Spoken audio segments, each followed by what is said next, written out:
नमो बुद्धाय. आज आपण पाहणार आहोत जग हे धम्मराज्य बनविणे. धम्माचे प्रयोजन काय याची भिन्न धर्मांनी भिन्न भिन्न उत्तरे दिली आहेत. माणसाला ईश्वर प्राप्तीच्या मार्गी लावून त्याला आपल्या आत्म्याच्या मोक्षाचे महत्त्व शिकविणे हे सामान्यतः वरील प्रश्नाला उत्तर येते. बहुतेक धर्म 3 प्रकारच्या राज्यासंबंधी बोलतात. एकाला स्वर्गाचे राज्य म्हणतात, दुसऱ्याला इहलोकीचे राज्य म्हणतात आणि तिसऱ्याला नरकाचे राज्य म्हणतात. असे म्हणतात की स्वर्गराज्यात देवाचे शासन चालते, नरक राज्यात दुष्टाचे राज्य चालते. इहलोकीच्या राज्यासंबंधी वाद आहेत. ते सैतानाच्या मांडलिकत्वाखालीच नसते, त्याप्रमाणेच देवांचे सार्वभौमत्वही त्यावर पसरलेले नसते. एक दिवस ते पसरेल अशी अपेक्षा मात्र असते. काही धर्मामध्ये स्वर्गराज्य प्रत्यक्ष ईश्वराच्या शासनाखाली असल्याने तेथे धर्मराज्य असते. इतर काही धर्मात स्वर्गराज्य हे इहलोकी असत नाही, ते फक्त स्वर्गाचेच दुसरे नाव आहे. जो कोणी ईश्वर आणि त्याच्या प्रेषितावर श्रद्धा ठेवील त्यालाच तेथे पोहोचता येते. स्वर्गलोकी पोहोचल्यावर त्या धर्मनिष्ठांना जीवनातील सर्व भोगविलास तेथे लाभतात. सर्व धर्म असे उपदेशितात की ह्या स्वर्गराज्याची प्राप्ती हे प्रत्येक माणसाचे साध्य असावे आणि ते कसे साधावे हे सांगणे त्या सर्व धर्माचे कार्य असावे. धर्माचा उद्देश काय? याला भगवान बुद्धाचे उत्तर अगदी वेगळे होते. जीवनाचा उद्देश काहीतरी काल्पनिक स्वर्गाची प्राप्ती आहे असे त्याने लोकांना सांगितले नाही. त्यांचे म्हणणे असे की धर्माचे राज्य इहलोकीचे आहे आणि त्यांची प्राप्ती धर्मशील आचारानेच घडते. त्याने असे सांगितले आहे की दुःख निराकरणासाठी प्रत्येक माणसाने दुसऱ्या प्रत्येक माणसाशी धर्मानेच वागले पाहिजे आणि अशा व्यवहारानेच इहलोकी धर्मराज्य स्थापन केले पाहिजे. यामुळेच त्यांचा धर्म इतर धर्मापासून वेगळा पडतो. त्यांचा धर्म पंचशील, अष्टांगमार्ग आणि पारमिता यावर भर देतो. भगवान बुद्धाने या त्रयीवरच आपला धर्म का आधारला? कारण जीवन मार्गाचे हे 3 घटक असून त्यांच्या योगानेच मनुष्य सदाचारी बनू शकतो. माणसाचे दुःख हे माणसामाणसातील अनुचित व्यवहाराचाच परिणाम आहे. हा अनुचित व्यवहार आणि त्यापासून उद्भवणारी दुःखे ही धर्मानेच नाहीशी होऊ शकतात. म्हणूनच धर्माने नुसता उपदेश करून भागणार नाही, तर त्याने माणसाला आपल्या व्यवहारात सदाचाराची किती आवश्यकता आहे हे त्याच्या मनावर पूर्णपणे ठसविले पाहिजे. ही सदाचाराची आवश्यकता माणसाच्या मनावर ठसविण्यासाठी धर्माला इतरही काही कार्य करावे लागतात, असे तो म्हणतो. धर्माने माणसाला आचरण्यास योग्य कुशल कर्म कोणते हे ओळखण्याचे आणि त्या आधारे आचार करण्याचे शिकविले पाहिजे. धर्माने आचरण्यास अयोग्य अकुशल कर्म कोणते हे ओळखण्याचे आणि टाळण्याचे शिकविले पाहिजे. ह्याशिवाय अतिशय महत्त्वपूर्ण असे मानलेले धर्माचे 2 उपदेश भगवान बुद्धाने शिकविले.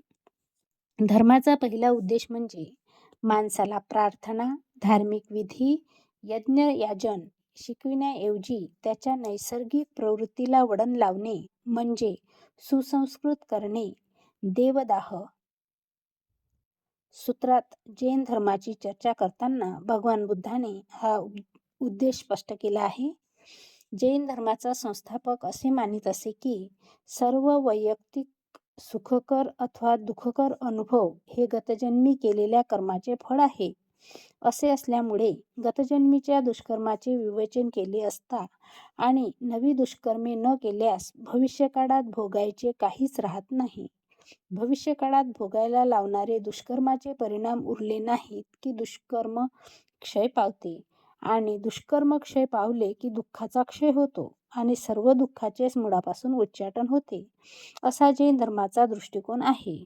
यावर भगवान बुद्धाने असा प्रश्न केला, तुम्हाला असे सांगता येईल का की या इथे आता दुष्ट वृत्तीचा उच्छेद केला की त्या क्षणी तिथे सत्प्रवृत्तीची स्थापना होते? याचे उत्तर नाही असेच आले. तेव्हा भगवान बुद्धाने विचारले, जोपर्यंत तुम्ही दृष्टवृत्तीचा त्याग करून सत्प्रवृत्तीचा अंगीकार करण्याचे मानस शिक्षण दिले नाही, तोपर्यंत गत दुष्कर्माचे विरेचन आणि नव्या दुष्कर्माचा प्रारंभ न करणे या क्रियांना काय अर्थ आहे? भगवान बुद्धांच्या मते हा त्या धर्मातील एक गंभीर दोष होता. सत्प्रवृत्ती हीच चिरस्थायी चांगुलपणाचे अधिष्ठान आणि हमी आहे. म्हणूनच भगवान बुद्धाने चित्ताच्या साधनेला म्हणजेच माणसाच्या वृत्तीला सुसंस्काराने वळण लावण्याला अगदी पहिले स्थान दिले आहे. धर्माचा जो दुसरा उद्देश भगवान बुद्ध अत्यांतिक महत्त्वाचा मानतो, तो म्हणजे एखादे तत्व उचित म्हणून समजल्यावर जरी कोणी साथी नसला तरी धैर्याने तत्वाच्या मार्गापासून विचलित न होणे. शल्य सुत्तामध्ये भगवान बुद्धाने या मुद्द्यावर भर दिला आहे. तेथे तो म्हणतो, जरी दुसरे लोक हानिकारक वर्तन करीत असले तरी मी काही हानिकारक कृत्य करणार नाही. अशा निश्चयाने तुम्ही आपले मन निर्मल बनविले पाहिजे. जरी दुसरे लोक हत्या करीत असले तरी तुम्ही हत्या करता कामा नये. जरी दुसरे लोक चोरी करीत असले तरी तुम्ही चोरी करता कामा नये. दुसऱ्या लोकांचे जीवन श्रेष्ठ नसले तरी तुमचे जीवन श्रेष्ठच असले पाहिजे. दुसरे लोक खोटे बोलत असले, निंदा करीत असले, जोरजोराने निषेध करीत असले, बडबडत असले तरी तुम्ही तसे करता कामा नये. जरी दुसरे लोक लोभी असले तरी तुम्ही लोभी असता कामा नये.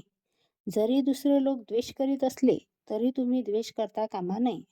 जरी दुसरे लोक मिथ्या दृष्टीचे, मिथ्या संकल्पाचे, मिथ्या वाणीचे, मिथ्या क्रियेचे, मिथ्या समाधीचे असले तरी मी मात्र सम्यक दृष्टी, सम्यक संकल्प, सम्यक वाणी, सम्यक कर्म, सम्यक आजीविका, सम्यक व्यायाम, सम्यक स्मृती आणि सम्यक समाधी या अष्टांग मार्गांपासून विचलित होणार नाही.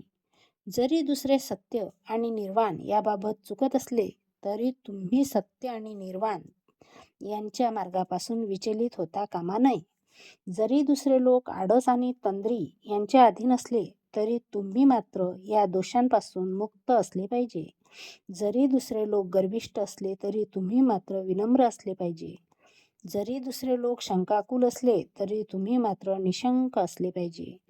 जरी दुसरे लोक क्रोध आणि द्वेष, मत्सर, कृपणता, लोभ, ढोंग, कपट, निर्बुद्धपणा, उद्धटपणा, आगाऊपणा, दुष्टसंगत, आळशीपणा, अश्रद्धा, निर्लज्जपणा, सत असत, विवेकाचा अभाव, अडाणीपणा, निष्क्रियता, गोंधळ, शहाणपणाचा अभाव इत्यादी दोषांनी युक्त असले तरी तुम्ही मात्र या दोषांच्या विरोधी असलेले गुण अंगी बाणविले पाहिजे.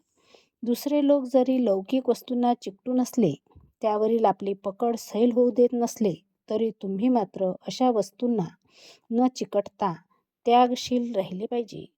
मी असे म्हणतो की चेतनाशक्ती विकसित झाल्याने वाणी आणि कर्मच काय तर समग्र विज्ञान सुद्धा प्रभावित होते.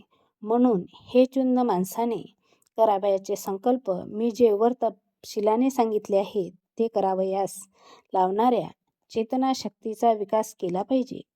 भगवान बुद्धाच्या मतानुसार धम्माचा उद्देश हा असा आहे. अशा प्रकारे आज आपण जग हे धम्मराज्य बनविणे हे बघितलेले आहे. पुढच्या भागात आपल्याला धर्म हा तेव्हाच सद्धर्म असतो जेव्हा तो सर्वांना ज्ञानाचा मार्ग मोकळा करतो हे बघायचं आहे. तोपर्यंत नमो बुद्धाय. जय भीम.